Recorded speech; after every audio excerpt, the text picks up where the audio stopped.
Hey, welcome to Infinitely Planet Universe Fitness. My name's Derek. Tell me a bit about yourself. Hey Derek, my name's Michael. I just turned 36 and I run a consulting firm. Cool. And what inspired you to book this session today, Michael? Well, work's been really busy. I feel like I've just let my health slip, you know? I hear you. And you're struggling to find time to make that happen? I guess so. I get up really early for work, and by the time I get home in the evenings, yep. Have you tried, really committing to your workouts? What does that mean? Just making it, non-negotiable. Have you tried, waking up earlier? Or just, getting them in on your lunch break? What lunch break? I think I see what's happening here. Yeah? You just don't want it bad enough, Mike. What? We've got to make you more disciplined, more organized. Everyone has the same 24 hours, Mike. Yeah, I'm glad we had this talk. That'll be $137.50. My name's Marcus Kane. I'm a full-time nutrition coach, and today we're going to talk about overcoming issues with consistency, primarily when it comes to fitness, but this also applies to things with food and nutrition. And remember, if you're finding this channel helpful, please subscribe. So last week, a client of mine, let's call him Michael, was telling me about some issues that he was having with consistency when it came to getting to the gym. He was a bit down on himself because he'd just gotten a new job, the commute was an absolute bitch, and he just wasn't able to show up for the gym sessions that he was accustomed to and that he'd previously got into a really good rhythm with. And 10 years ago, I might have approached that conversation talking about things like getting up earlier in the morning, being more organized, maybe trying to squeeze in a workout during lunch breaks. But things have changed since then, because I've come to believe that conversations like that assume that the person I'm talking to isn't smart enough to have thought about those very basic solutions themselves already. And as a coach who's been doing this for 20 years, I've found it serves me and my clients really well to assume that they're not paying me to tell them to get up a bit earlier in the morning and be more organized. There's always something bigger going on. There's always a bigger issue, a more complicated picture, and it's my job to help with that. So I'm going to share with you the essential points from that conversation that Michael and I had together that took him from this place of feeling kind of discouraged and feeling pretty despairing to being actually excited about the way forward. And for a bit of context, Michael has been doing really well over the last 12 months. He did experience a period of time where he burned himself out at the gym. He was dieting way too hard, forcing himself to train super intensely all the time. And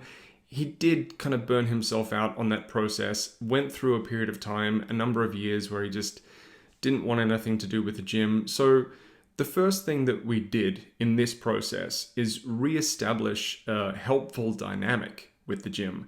There was some apprehension to overcome, there was anxiety to overcome. So one of the first things we did there was just lower the bar of entry. We spent some time last year just focusing on the fact that showing up was the win, letting go of how intense training sessions or workouts were, how long they were, even what was done. The whole goal of that exercise and that whole process was to just feel good about the idea of showing up again with no expectations and no judgment. This provided that ground floor of being able to show up at the gym and being able to walk through the door and being able to do things without it just being this kind of heavy sense of obligation or anxiety surrounding the experience. So that was really important. And it worked, right? Michael got into a great rhythm with his gym sessions, but then new job, new stress levels, new commitments, different commute, all these things came into play. This left the gym routine taking a back seat and Michael feeling kind of bad about it. And that brings us to where we are right now, or where Michael and I were when we had this conversation last week. One of the biggest misconceptions here, and one of the biggest mistakes that's made in conversations surrounding situations like this and situations with consistency, is that more discipline is required. And people love to say things like, it's not about motivation, but I believe this comes from a fundamental misconception about motivation. Because discipline is what turns the key, and motivation is the fuel that keeps us going. Without discipline, we're going to stay on the couch, right? Without discipline, we're never going to take those initial steps that we need, going against the grain of our inertia to maybe, get a foot out the door, to put our, gym clothes on or whatever. So 100%, discipline is necessary, but we need just like a pinch of discipline just to get things moving. You don't want to be relying on discipline as a primary fuel source because that's a very energy intensive process. If you want to know more about the different subtypes of motivation and what they all mean, then grab the free download that's in the description. But in short, if we don't understand this concept of discipline being the thing that gives us the initial push and the right kind of motivation being the thing that keeps us rolling and fuels the ongoing journey, every single step is going to feel like a massive effort. And that might bring about the kind of situations where you find yourself kind of tired after a long day and you look at the idea of doing some form of movement or exercise or whatever and you're just like, nah, I can't. Because in that situation, it's not something that charges you up and energizes you. It's something that you need to invest energy in. So as a quick actionable exercise that you can do right now, check in with what exactly is motivating you. Do you feel driven by the kind of fear and insecurity of not feeling like you're enough and feeling like you need to improve yourself or change yourself in order to be deserving or respected? Are you motivated by the belief that you are kind of less than and you need to improve yourself in order to be enough? Or are you motivated by the kind of enthusiasm that makes you excited to do stuff? Essentially, what's your motivator? Insecurity or enthusiasm? And I understand that it's not a binary, totally black and white like situation, but this is the first piece of the puzzle, especially when it comes to consistency, identifying your fuel source. Being motivated by something that you're genuinely enthusiastic about will energize you. It'll drive you forward and it'll be an outlet rather than an obligation. An outlet brings energy in, charges us up, an obligation drains energy. And I'm not just talking about persisting with the same shit that you've always been doing and trying to reframe it in your mind. No, there's a little bit more to it than that. And we'll get to that part of this conversation in just a second. But a big part of the solution to the consistency problem is to connect with something that you genuinely feel excited about, rather than doing something because, your doctor said that you need to lose weight, or you feel that unless you change the size and shape of your body, you won't be respected or loved or admired. Now, that's not to say that I don't personally understand the mindset of spending years training and dieting in a particular way because I felt that that's what I needed to do in order to look the right way, in order to be whatever, we could, I'm not going to open that box here, but essentially I spent a lot of years doing this from a place of being very insecure and wanting to be enough. So I do get it.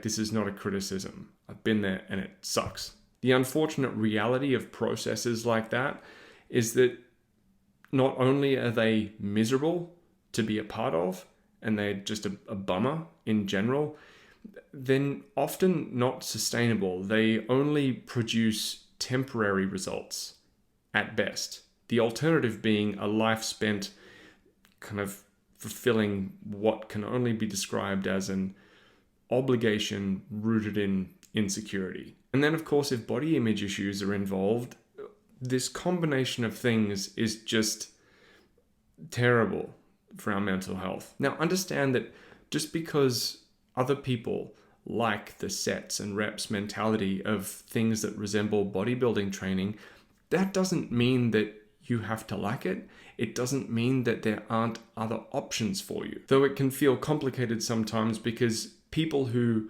look a certain way are put on such pedestals that it can be really easy to look at them and feel like, oh, I should be training like them. How do they train? What are they doing? What I'm doing should look like what they're doing. But there are so many different ways to be fit and strong. So take a moment to check in with this.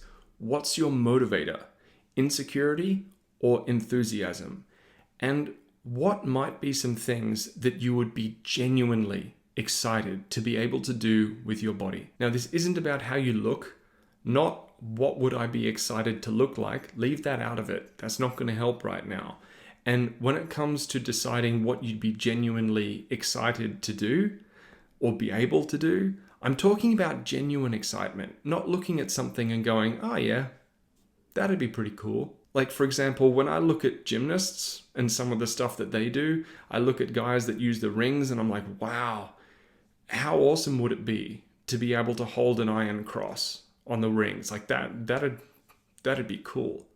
Like, and it's cool, but I don't love it. Like, I'm not excited about it enough to really engage in the steps in doing it. The difference between looking at something and going, oh yeah, that's cool, I'd like to be able to do that, and the kind of genuine heartfelt enthusiasm that comes with liking something and just wanting something a little bit more. Now, I'm going to sound like a massive nerd as I tell you this, but a few years ago when I was running into a lack of enthusiasm when it came to exercise and training, and I asked myself these same questions, this is what I came up with. I thought it might be fun to figure out what Agent 47's conditioning program might look like, and then to train like that. Something as simple as that. It helped me reconnect with training in a way that I kind of felt was cool and was about more than just picking heavy things up and putting them down again or trying to look a certain way. Your reason for doing what you do has to be personal and it has to excite you. Now, the second part of this puzzle is a really practical one. It's about scheduling and accessibility. And again, we see the influence that bodybuilding has had on mainstream culture here in making a lot of us feel like we should be going to a gym. But the thing is, unless you're genuinely enthusiastic and genuinely interested and passionate about something like bodybuilding or powerlifting, you do not need a gym. Like, if you love bodybuilding, if it's your thing, if you really enjoy it, if you love the lifestyle, if you like the training, if you're really into it, same goes with powerlifting. If there's something about that that really lights you up, then yeah, you're probably going to need a gym, because those two things, they're like a whole lifestyle, right? And you're just going to need a gym if you want to do those things. But when it comes to just being the fittest, healthiest version of yourself that is exercising and training in a way that is in alignment with something that excites you, you probably don't need to go to a gym. Now, again, for the people who really love gyms, that's cool. I can really appreciate a good gym. But I left commercial gyms myself like 6 years ago, and I've never been happier with my training. So these two essential things here when it comes to consistency. Number one, how to put aside what everyone else is doing and actually connect with something that you're genuinely enthusiastic about.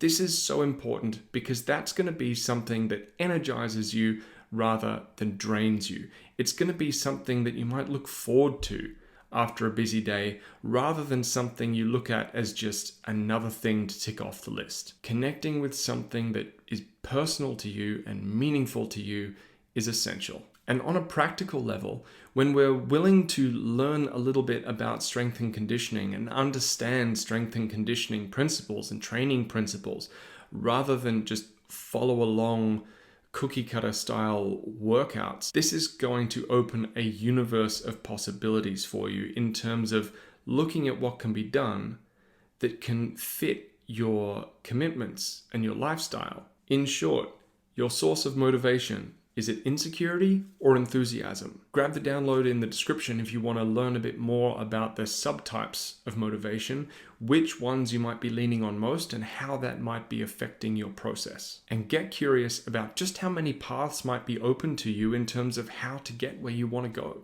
If you want help with this or you have any questions, reach out to me at strongnot starving.com.